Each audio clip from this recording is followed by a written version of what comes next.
Good evening. Welcome to Vision of Asia, the news you can trust and events that move and celebrate our very own South Asian community. I'm Nidhi Kathuria, coming to you from our ITV Gold studio in New Jersey. In the news from community today, Kapil Dev talks on cricket and Khushi at a special event hosted by the Consulate General of India in New York. 11th Annual Mineral Fossil Gem and Jewelry Show takes place in New Jersey. Pre-opening event held for new Sri Sai Balaji Temple in New Jersey. Urvashi Ved, forward-thinking rights activist, dies at 63. In the news from Indian films, OTT and other entertainment, at Cannes Film Festival, Deepika Padukone and other actresses performed to Mame Khan's songs. Stay with us on Vision of Asia, Voice of the Community for news in detail right after this short break.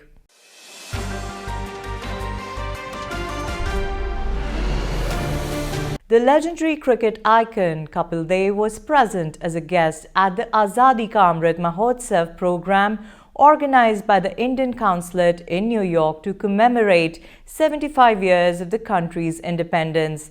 The event was attended by eminent community leaders, members of the Indian diaspora, and cricketing fans. In his remarks, Kapil said that at 75, India is a young country which has achieved what not many in the world have managed to do. He also spoke about Khushi, the non-profit organization established in 2003 that has transformed the lives of over 1.5 million women and children through education. Let's watch the highlights.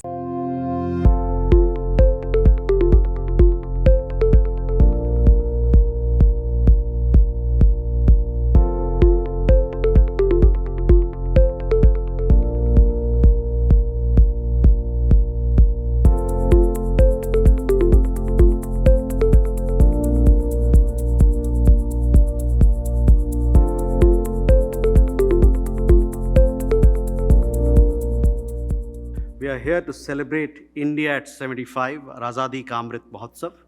We are here to celebrate cricket.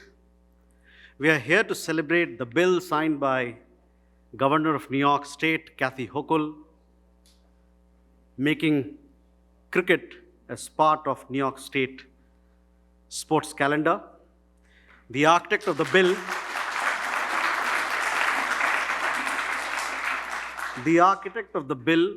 is here with us, Senator Kevin Thomas. But the most important of all, we are here to celebrate the success of the legendary cricketer Kapil Dev, and through his achievements, celebrate the contribution of cricket and sports to nation building. On 15th August this year, India will be 75 years old as a modern nation. In all these years, our people, in their daily chores, in their commitment to building a strong and prosperous India, in their struggles, in their hopes and aspirations, from stadiums to dusty rural lanes, have found unity and purpose in the game of cricket. All our cricket-loving friends here, from Australia to South Africa, from Barbados to Bangladesh, have known the magic of Kapil Dev, his contribution to the game of cricket, the world of cricket, his lifting the 1983 Cricket World Cup as the Indian captain is ever etched in our minds. That moment of a cricketing achievement has been written down in golden words and more recently captured by the creativity of Bollywood. Those who have not watched 1983, I must let you know you are missing out of life. So please hurry. And today, you've given us opportunity to come here and talk about our charitable organization. I think already Mr. Dalmia has talked, young man, young boy, and it's not my organization. I never believe this is my organization. It is our organization. We have to take everybody along and say, if we can bring smile on somebody's face, why not? When I was a young kid, a lot of people have helped me. They helped me to reach at this place where I'm sitting with you people. And there are so many other young people are there, they need your hand. If you can help them, never know who will be the Prime Minister for tomorrow. These young kids need encouragement. And when you give encouragement to the next generation, your country change. And that's what Rudra Dalmia was talking about. We have to look after the people who are not so kind. God have given us a lot. If we can share 5% of our love, affection, money even, it will make a hell of a lot different to the young boys and girls back home. You are fortunate you are sitting in such a place. Sometimes you don't even see what the young kids, boys and girls, goes through. Your small help will definitely make a lot different to those people. Good evening. My name is Rudra Dalmia. I'm the president of Khushi. Khushi is an initiative of Mr. Kapil Dev, the greatest cricketer of India, in my opinion. And he's inspired us to start helping all the education initiatives all over India. We are present in 12 states. We have 45,000 beneficiaries at the moment. And we have helped 1.5 million children all over India till date. We look forward to your support in America, and we hope and pray that we can get the benefits that you and your families enjoy over here for the children in India. Thank you very much. It's a really pleasure to meet our legend, Indian cricket legend Kapil Dev. He was my hero when I was in my old college years. Really, it's a great thing. He's a great human being. And right now he is pursuing the educational, NGO for the education, and that's a great thing. And we are also kind of related in a sense that our Life Global also doing the same education philanthropy. So we'd like to extend our invitation to Kapil Dev and Rudra Dalmia to come to our studio, and we'll launch a big way in tomorrow or day after, whenever they have time. And also will help them to raise the fund in the future events. So please, we'll wish you all the best, and you will be. I'm sure you will do the great. Thank you. It is such a pleasure and honor to be here today with the legendary, none other than Kapil Dev, who we grew up watching, playing. And I actually had an opportunity to meet him in person in India as well, through my father's job, because my father was in finance. And then whenever they had a match in KD Singh Babu Stadium in Lucknow, I was always there in pavilion. I had an opportunity to meet even, Nawab Patodi, Sunil Gavaskar, Shastri, Vishwanathan, everybody. Even one time Shamla Tagore came with Nawab Patodi, and I was sitting next to her, and she offered me her sandwich. But today is an absolutely wonderful evening, and we just love Kapil Paji. So it was really a lovely evening with Kapil Paji here in Indian Consulate, and we look for more these kind of meetings with our legendary players from India. Thank you so much for coming.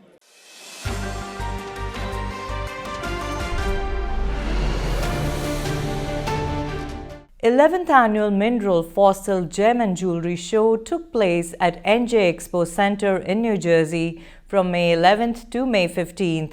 Vendors came from all over the world to exhibit and sell investment-grade mineral specimens, fossils, meteorites, gemstones, artisan jewelry, amber, turquoise, emeralds, beads, findings, gold, silver, crystals, and so much more. Let's take a look.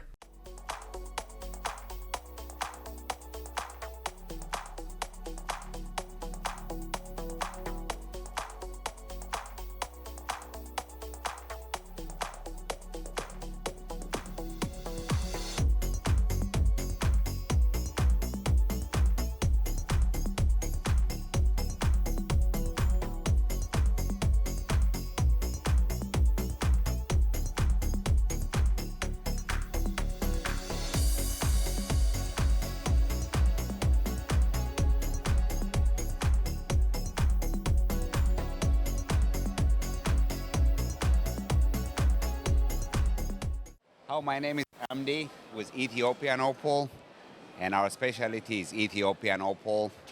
This is the roll staff, and this is a cut stone, and we have jewelry out here, and we have some emeralds, and this is beads, and we get them all. Yeah. Yeah, this is the raw opal, and this are cut opals, black. We got many beads made out of opals. We got aquamarine. Those are, yeah, pick one of them. Let me pick one best of them for you. Look at this. It's like in the movies. Very big opal. It's black opal. This is all from Ethiopia. It's the best show here too.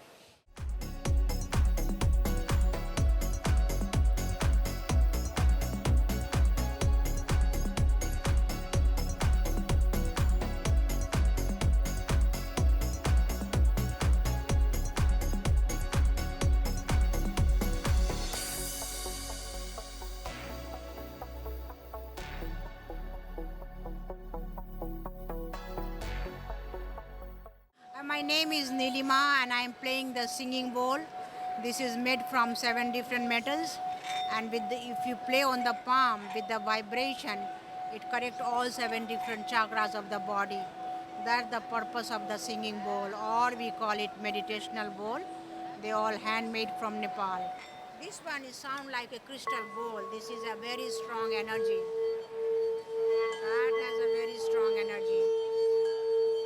The same purpose of each bowl has to open the 7 different chakras of the body. We call it meditational bowl.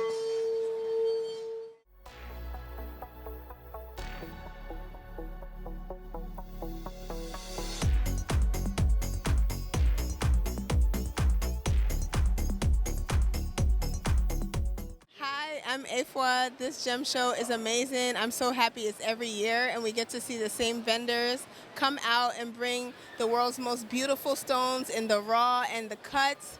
We're coming from Africa all over the world, and it's great because we can shop, we can vend, we can meet beautiful people that want to spend money and get some good minerals.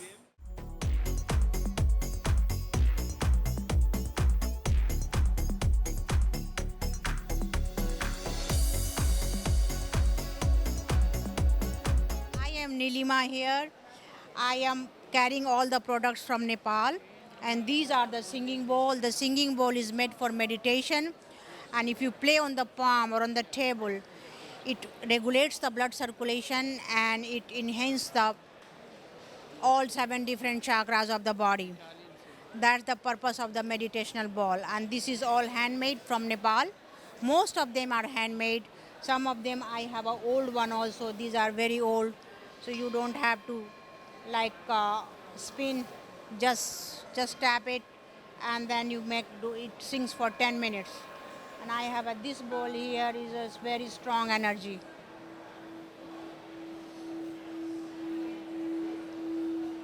I am all carrying all this from Nepal. This old bowl is collected from the mountains of Himalayas. This is all old, 100 and 120 years old bowl.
My name is Omar. I'm from Ethiopia.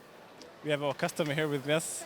We have some stones, opals from Ethiopia, white sapphire, tanzanite. We have some cut sapphire too.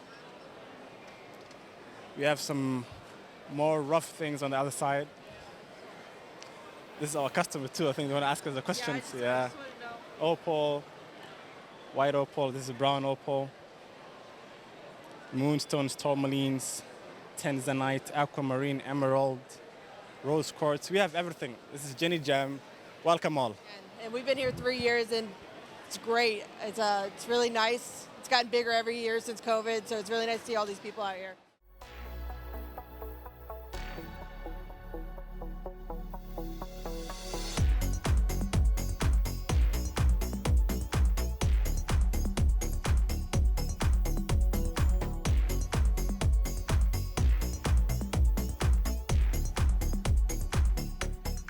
It's now time for a short break on Vision of Asia, Voice of the Community. We'll be right back.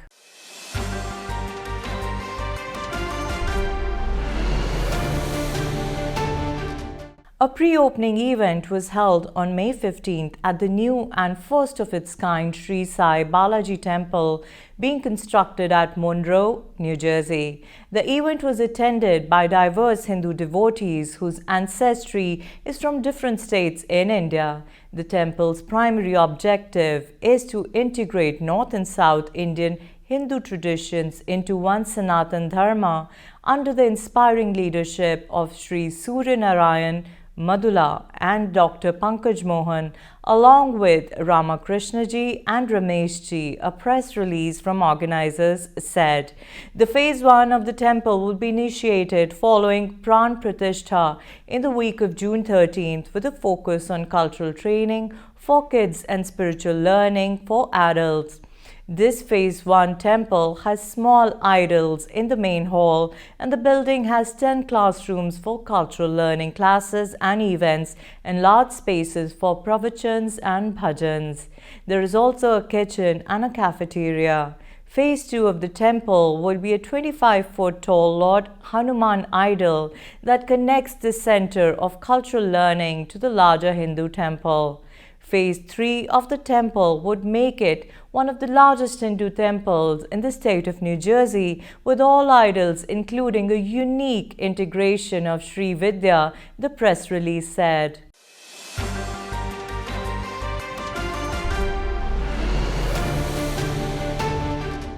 Urvashi Vaid, a lawyer, author, and a longtime force for gay rights who championed a sweeping vision of social justice during the AIDS crisis and launched a super PAC to promote LGBTQ women in politics, died Saturday at a hospital in Manhattan. She was 63. The cause was cancer, said her friend Richard Burns, board chairman of the American LGBTQ+ Museum. Vaid was a fellow board member at the New York City Museum, which aims to open its doors in 2025. Long before the concept of intersectionality was widely discussed, Vaid connected issues of race, class, gender, and sexuality, drawing on her own experience as a lesbian immigrant from India, who was often the only woman of color in the room, sometimes the only woman. She wanted us as gay activists to come out of our silo and to realize that our movement was LGBT. Equality had to be part of a much broader movement for justice and change in the country, said Burns, the former executive director of the Lesbian, Gay, Bisexual and Transgender Community Center in New York City. It took years for people to hear that message and internalize that message. In 1990, when President George H.W. Bush gave his first speech on AIDS since taking office, she was removed by police after trying to interrupt the address, carrying a sign reading, "Talk is cheap, AIDS funding is not," and shouting that Bush's appeals for compassion should have come much sooner. During the 1993 March on Washington for Gay Rights, Vaid addressed an audience estimated at some 1 million people and called for the end of racism and sexism and bigotry, for the end of violence and discrimination and homophobia, and for the end of sexism. Urvashi Ved was born in New Delhi on October 8, 1958 and moved to the United States with a family at age 8. Survivors include Ved's wife and partner since 1988, comedian Kate Clinton of Manhattan, and 2 sisters. She was also an aunt to Alok Ved Menon, a gendered non-conforming artist, writer and comedian with a large social media following.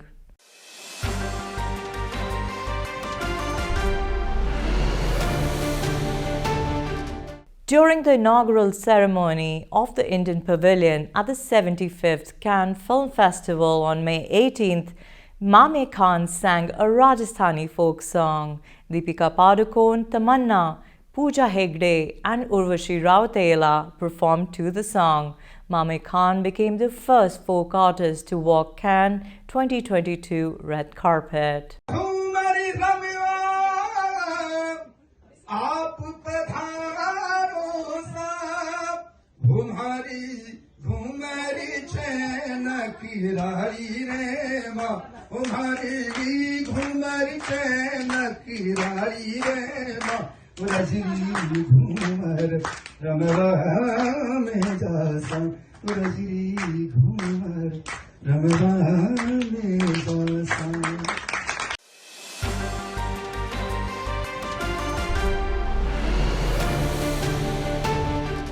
Continuing with the news on entertainment on ITV Gold, enjoy Khalnayak in the family movie night this Friday at 8:30 p.m, Saturday at 1 p.m, reserve with the superstars and watch Nagesh Kuknoor's little gem Iqbal. Reserve your Sunday at 3 p.m. with the comedy Dil Jungli.